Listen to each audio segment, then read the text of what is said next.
Hi, gang. It's Dr. Corinne Wickens. And so, as we move into the how portion of the semester, we're going to begin with vocabulary. And vocabulary is the building blocks. I often I often reference vocabulary in relationship to learning language. So, how many of you might speak one, more than one language? Two? What about three? Anybody speak more than four? Four or more? Well, in middle grades and secondary grades, what essentially we are asking our students to do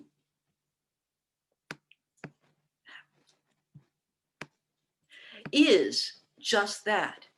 If we think about health, physical education, science, social studies, English language arts, some orchestra or band, maybe a foreign language. Oftentimes, and then sometimes we have in high school, sometimes vocational education, computer science, economics, psychology, sociology.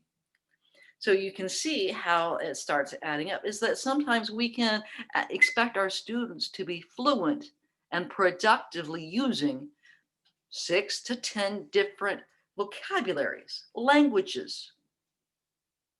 They may all still be the same written and oral language of English. Sometimes it actually is a foreign language, but the use of distinct vocabulary then suggests a fluency as if it was a different language. It requires an ability to use, and vocabulary is the basis for that. So,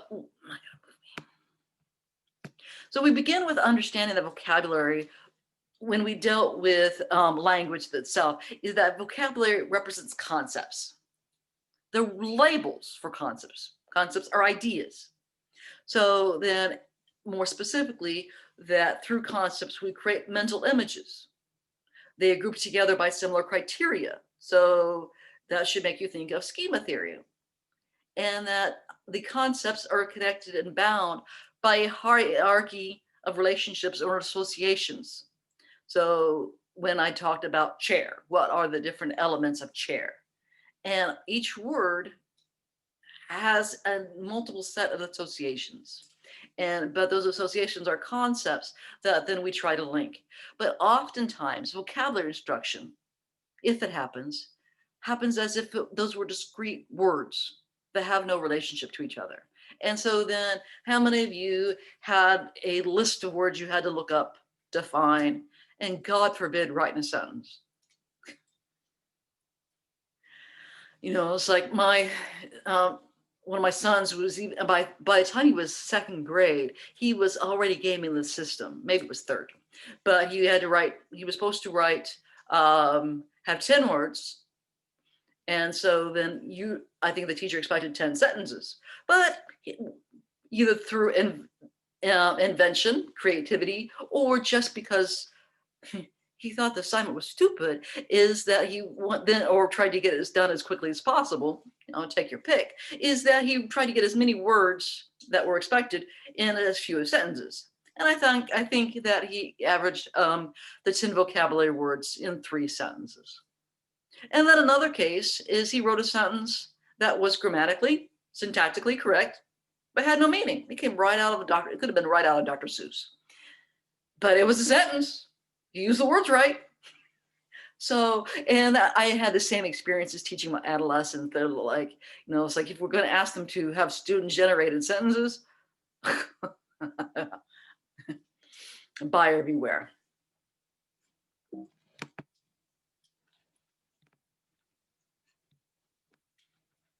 So the next thing I want to highlight and make sure you understand is that vocabulary has 3 different tiers.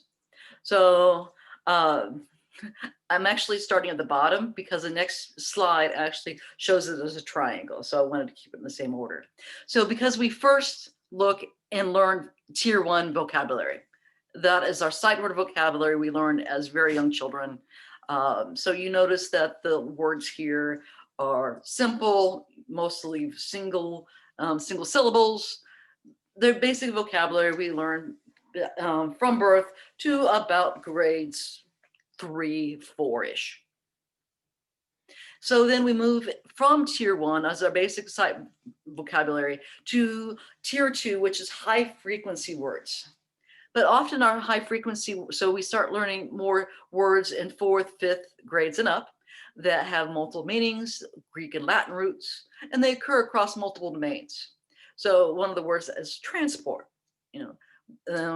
port to carry. And so we have lots of words with that base root. And then tier 3, it has low frequency, but is very discipline specific. So it's usually very technical, very specialized vocabulary. And so in this case, decoding, onset rhyme, and osmosis. You're not going to find those words on your everyday reading or news articles. So that's what makes them tier 3 vocabulary. Another way to help illustrate that, again, is we usually use a triangle. So that tier 1 is the most basic vocabulary familiar to most students. And so that gets us, again, through early grades. Tier 2, the high utility academic vocabulary found across multiple areas with multiple meanings and content areas. And then tier 3 are low frequency domain specific words. And so Blakowicz and Fisher, who are experts in vocabulary instruction, highlight that students learn new words by learning strategies or tools for understanding unfamiliar words. And this is important because the way we learn vocabulary starts getting limited. So, but I wanted to begin back to reiterate is, how did you learn vocabulary in school? Was it the open, find it a dictionary? Or did you have some other more useful terms? Did you use flip cards? Did you use Quizlets now? And what other tools might you have used? But given our poor history of vocabulary instruction, it's important to understand that teaching words well means giving students multiple opportunities to learn how words are conceptually related to one another, the material they are studying. I want you to take a second to read that sentence again and what key ideas come through to you.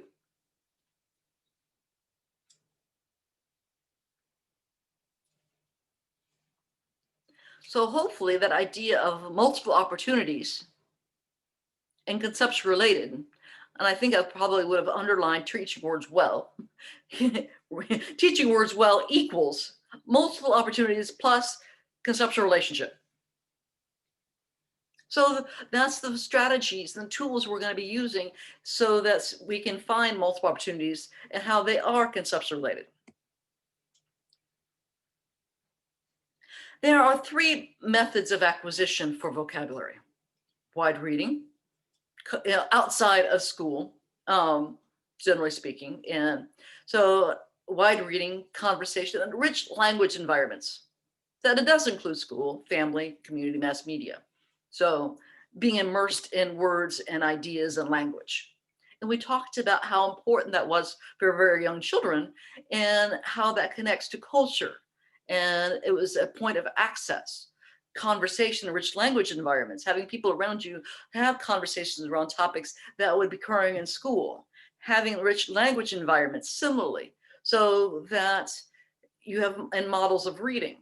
All of those matter when it comes to creating circumstances that promote success.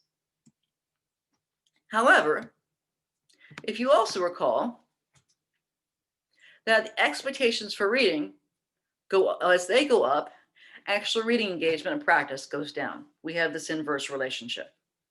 And that's going to matter because you remember because the number one method, going back, of acquisition of vocabulary is wide reading. Number one method for acquiring vocabulary is wide reading. But then actual reading engagement practice goes down.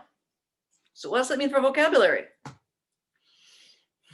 If wide reading goes down, vocabulary acquisition goes down, but the expectations and the inclusion of tier 2, the common terms that are across multiple content areas and domains. And tier 3, the highly technical specialized vocabulary. Our texts involve more tier 2, tier 3 vocabulary. Our primary method of vocabulary acquisition, wide reading, goes down. We're not in a good situation, are we? So that leads to the necessity for teaching vocabulary and teaching it well. So what are some considerations for teaching vocabulary? Is the relationship to key concepts. How important is this term to overarching understanding? Is it incidental or is it essential? For instance, one of the vocabulary words that I bring up for social studies is imperialism. You can't understand any elements of historical or current ideas related to foreign policy without understanding imperialism. So then it has, and we talk about relative importance, it's really important. Similarly, if we think about physical education, cardiovascular endurance, oh, that's huge. Motor strength, oh, those the key elements of cardiovascular fitness and health. Those are, we're not just talking about relative importance, we're talking about really important. So we want to make sure that students have a really deep understanding of those. But we also want to understand students' abilities and backgrounds. If they're English learners, if they're recent immigrants, if they have been limited schooling experiences, or if they're gifted, and so we need to be pushing and challenging them more. And which leads to the last one, for the potential for enhancing independent learning. So if we're trying to provide multiple vocabulary, is that going to help them read and learn independently, become much more metacognitive individuals?